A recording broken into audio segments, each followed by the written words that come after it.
Greetings friends, and welcome to the Returning Weapon Ability Guide. In last week's video I showed you how to have a returning weapon, one that you could throw that would stick into objects and then you could call back to yourself. But one of the problems with last week, or one of the limitations, was that if you hit a moving object then it wouldn't actually sort of move along with the object, it would kind of just stick in place. So this week friends, I'm going to show you how to hit moving objects. Alrighty friends, let's get stuck in. Ooooh. Hey friends, so the first thing we're going to look at is the puppet logic. We've got the original here on the left, and on the right we've got the new Chad version. So in this version we've got a node, and this is basically just to make it a little bit neater and to work with if you want to add future elements to your game or whatever it is. It's useful to just have nodes coming out of the controller sensor rather than it just coming straight. What it connects to is, just as before, the counter adding +1 just as it does over here on the left. But the new element is that we've added a recall wireless transmitter, and this basically is just another way to sort of return your axe to you. It's kind of just like, get back here, get over here. So that connects to there. But a little sneaky wire that we have here is this recall will only work during the D stage of our sort of thrown weapon sort of processes. So this is the you've got the axe in your hand, this is the you're throwing it stage, C is the it's no longer in my hand stage, and D is the we are now recalling it stage. So you can only recall it in the D stage, so it must be powered there, but it gets its signal from the pressing of R1. Okay friends, so now we're going to look at the axe itself, and keep in mind this is the thrown axe over here, not the one in their hand, which is of course just a cosmetic one. So we'll start from the top. In the original version we've just got the axe tag. In this version we've got a wireless receiver, and it basically says we check that recall signal, and if the recall signal is not detected then it's going to activate our axe tag. The reason that we have this is basically so that when we call our axe back it's not going to stick into other things. Now if we look at the bottom, we've got a wireless receiver for something called hit enemy, and you're going to be like, me lad bro, what's hit enemy? Well actually that's a wireless transmitter that's in our enemy over here, and I'm going to go over that in just a moment. But when we detect the hit enemy signal, it's going to activate a teleporter. Now this teleporter, it's a little bit funky because what you have to do is align the axes in a very specific way in order for it to like stick properly. So I'm just going to show you, we've got our teleporter over here, and it's going to teleport to enemy. Once again, this is a tag that we've got in our dude just over here. So if I put down a fresh teleporter, just to show you what it'll look like if you do it from scratch, when you have a normal teleporter, it's going to look something like this. It's going to say enter tag name. You're going to want to go down to your enemy. You're going to want to match target orientation as well as position. And then I'm just going to minimize the fresh version, the actual version.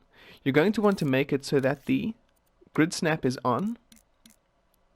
You're going to take the Z axis, grab it with R2 and spin it all the way around.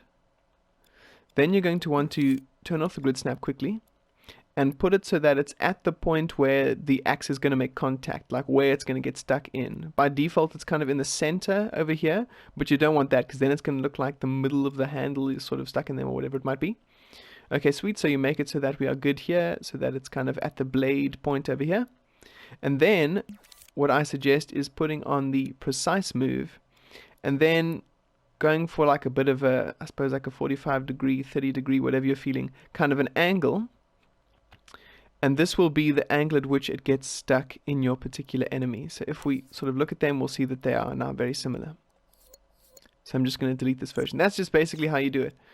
It's a little bit tricky because when you first look at it, it's kind of like X and Y and Z. Oh, it's a little bit confusing, but that's how you do it. Basically so that you swap the Z around and then you make it so that it's at a bit of an angle. That way it sticks in like it did in the little intro of the video.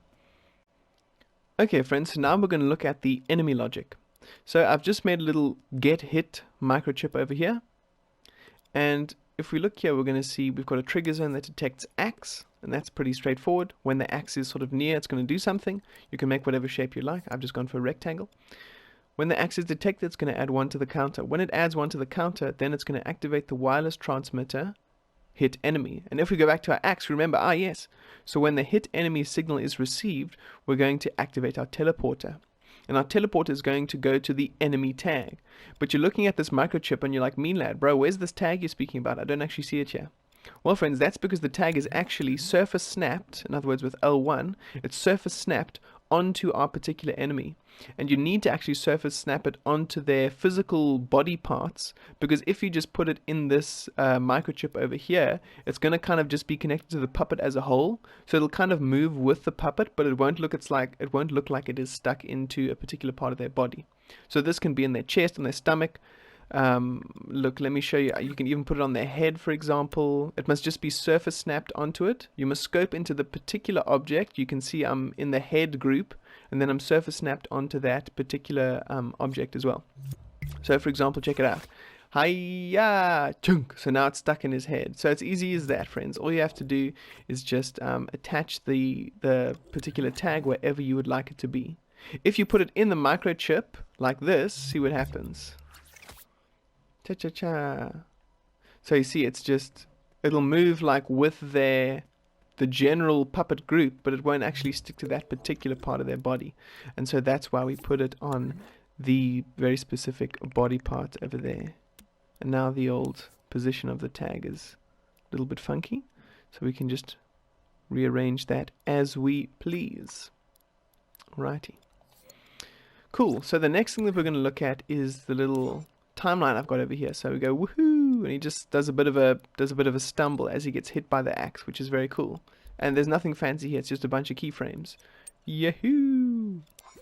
Then the last thing that we've got is when we have the wireless receiver recall, and if we go back to our OG puppet, or sorry, our Chad puppet logic, we've got our recall transmitter. So in other words, when it detects, okay, the recall button is being pressed, I'm actually going to reset this. When it resets this, it's going to be like, okay, cool, now I can get hit again, but it's also going to, deactivate this sort of stuff.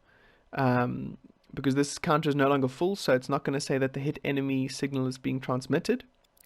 Of course, when the wireless receiver is detecting that we're recalling, this tag is not activated, and that just makes it so that you don't, as you recall, it sort of sticks into them again.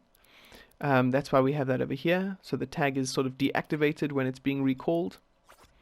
And yes, then that's pretty much how it works, folks. So let's give you a bit of a demonstration. Woohoo! Cha-cha! So there you go, friends. It's as easy as that. Cha-cha-cha. Oh, okay, and then it'll stick into the OG dude. But if I run up, yeah, perfect. You see? No bugs, friends. No bugs when in Meanlands tutorials. Woot, woot, woot. Okay, sweet friends. I hope you enjoyed this. Yay. Okay, friends, and now here's a secret technique that I've worked on. So if you press X, X, up, up, down, down, L1, and then press R1, it's going to give you a super... Hey, thanks for watching, friends. I just want to give a massive shout out to my Patreon patrons, or as I like to call them, the Mean Knights. Thank you so much, Tap Giles. Ooh, thanks so much, Tap Sensei. Whoop, whoop, whoop. And Salt Levels Max, my first patron. Aw, yeah. Friends, if you want to support your boy and get access to some bonus content, consider becoming a patron. Thanks for watching, friends. Peace out.